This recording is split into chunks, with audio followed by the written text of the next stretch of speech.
तर भाजप आमदार सुरेश धस सातत्याने धनंजय मुंडेंवरती आरोपांच्या फैरी झाडतायत. धनंजय मुंडे पालकमंत्री असताना रस्त्यांच्या विविध कामांची पोलखोल धसांनी केलेली आहे. मुंडेंच्या पालकमंत्री पदाच्या काळात कामं न करता बोगस बिलं काढल्याचा आरोप धसांनी केलेला आहे. महाविकास आघाडी सरकारच्या काळात परळी मतदारसंघातून 73 कोटी 36 लाखांची बोगस बिलं काढल्याचा दावा धसांनी केलेला आहे. या संदर्भातले पुरावे त्यांनी अजित पवारांना सादर केलेत.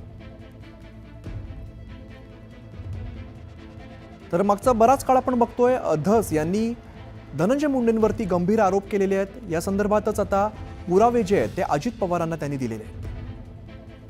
या आरोपांची सत्यता तपासण्यासाठी न्यूज 18 लोकमत थेट धसांनी आरोप केलेल्या त्या रस्त्यांवरती पोहोचलेला आहे. पाहूया न्यूज 18 लोकमतचा ग्राउंड रिपोर्ट. धसांच्या मुंडेंवरील आरोपात किती तथ्य? रस्त्यांच्या कामात 73 कोटींचा भ्रष्टाचार. सुरेश धसांचे वार, मुंडेंवरती थेट प्रहार. परळी आंबेजोगाईच्या रस्त्यांचं सत्य काय?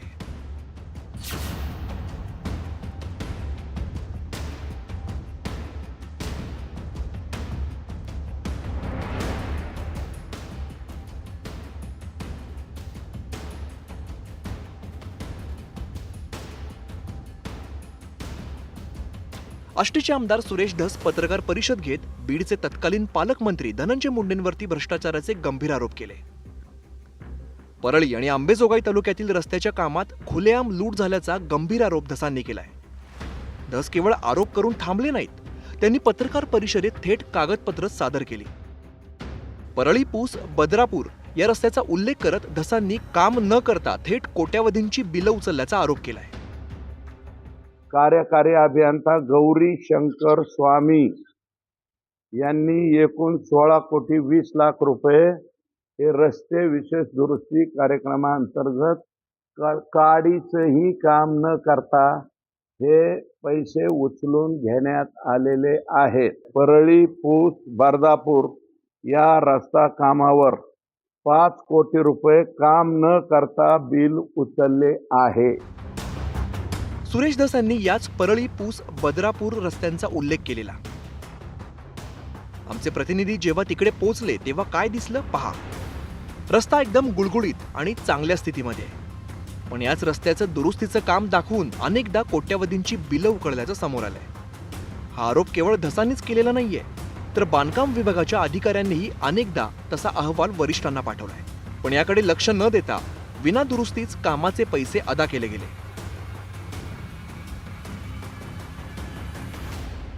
हा परळी बर्दापूर पूस हा रस्ता आहे आणि हा रस्ता पूर्णपणे कंप्लीट असताना जवळपास 6 कोटी 30 लाखाची बिलं दोनदा उचलल्याचा आरोप या ठिकाणी केलेला आहे.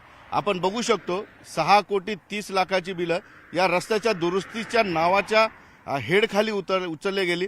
मात्र हा रस्ता अगदी गुळगुळीत आहे, चांगला आहे.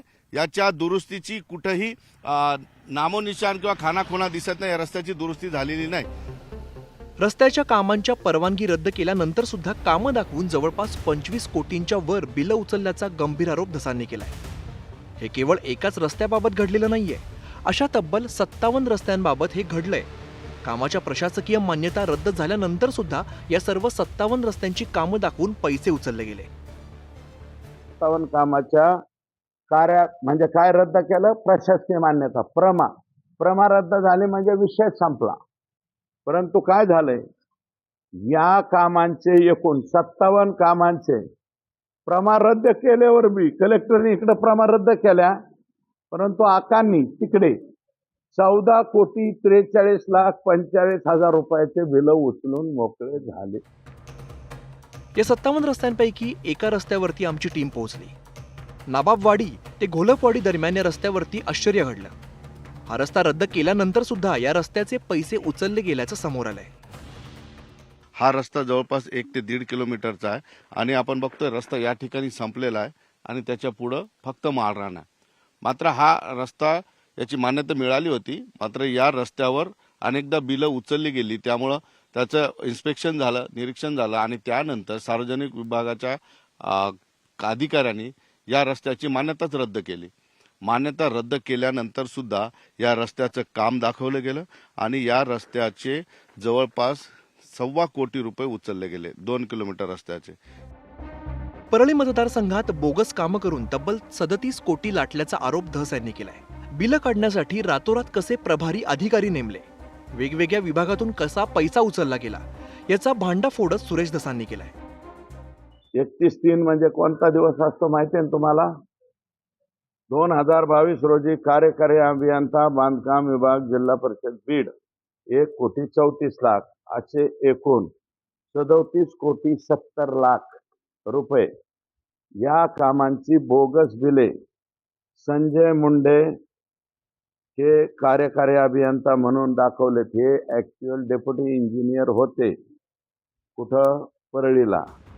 परळी मतदारसंघात जवळपास 157 रस्त्यांच्या कामात 73 कोटींची लूट झाल्याचा धसांचा आरोप आहे. प्रामुख्याने 9 रस्त्यांची कामं न करताच अनेकदा बिलं उचलल्याचं धस यांचं म्हणणं आहे. प्रशासकीय मान्यता रद्द झाल्यानंतरही 57 रस्त्यांचं काम झाल्याचं दाखवत कोट्यवधी रुपये लाटले गेलेत. एवढी दिवसाढवळ्या लूट सुरू असताना यात सार्वजनिक बांधकाम विभागाच्या अधिकाऱ्यांची भूमिकाही संशयास्पद आहे. 73 कोटीची लूट झाली, मात्र यामध्ये कुणालाही काहीही वाटलं नाही, कुणालाही चौकशी करावीशी वाटली नाही. मात्र आता हे प्रकरण अजितदादांपर्यंत गेलंय, त्यामुळे अजितदादांचा सुद्धा कस लागणार आहे की झालेल्या प्रकरणामध्ये काय पाऊल उचलतील आणि पुढं असं होऊ नये म्हणून काय पायबंद घालतील हे पाहणं गरजेचं आहे. सुधीर जाधवसह सिद्धार्थ गोदाम, न्यूज 18 लोकमत, अंबेजोगाई. इकडे